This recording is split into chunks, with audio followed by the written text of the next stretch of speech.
Bagamat nag-anunsyo na ng kanyang planong pagretiro sa PBA, ay usap-usapan pa nga rin.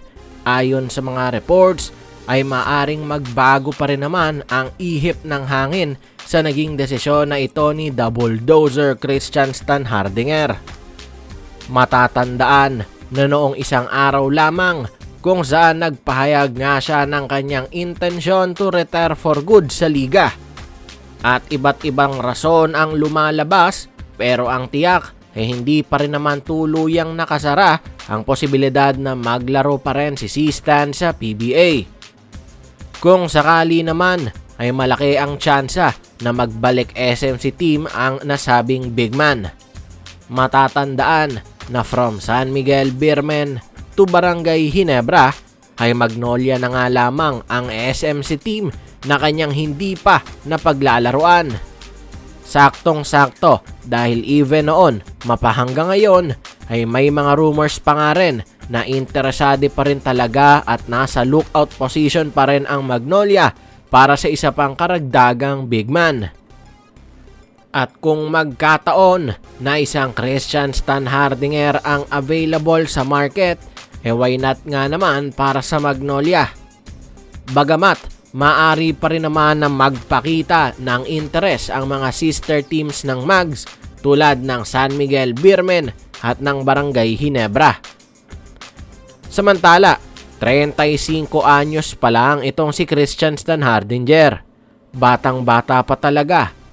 In his last season nga lamang with Barangay Ginebra ay double-double machine pa nga rin po ang contribution ng naibibigay ng big man na ito. 19 points at 10 rebounds along with his 5 assists. Very dominant big man pa talaga itong si C-Stand. Kaya naman hindi talaga imposible na magbago pa ang desisyon nito, lalo na at napakaraming mga PBA teams pa rin ang naisang makuha even from SMC. Mapunta naman tayo sa Barangay Ginebra. Maverick Ahanmisi, RJ Abarientos, Ben Adamos, Isaac Go, at Stephen Holt and Troy Rosario. Sila nga ang mga players na latest lamang nakuha ng Gin Kings para sa kanilang koponan. At ang average age ng mga ito ay 29 years old at Maverick Ahanmisi being the oldest at 33 years old. But still, bata-bata pa rin naman yan kumpara nga naman sa mga inales ng Ginebra tulad ni Stanley Pringle at Christian Standhardinger. Sa madaling salita, talagang pinababata ng Barangay Ginebra ang kanilang roster to secure nga naman yung future ng kanilang team for a long run. At base sa mga reports, isa lamang si Kmar Carino sa long list of players na nasa radar nga ng Ginebra.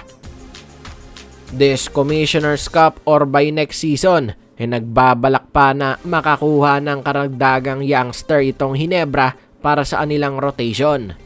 At sa kanilang kasalukuyang roster ngayon ay marami naman silang mga trade assets na maiaalok tulad ni Von Pesumal, Nards Pinto at marami pang iba.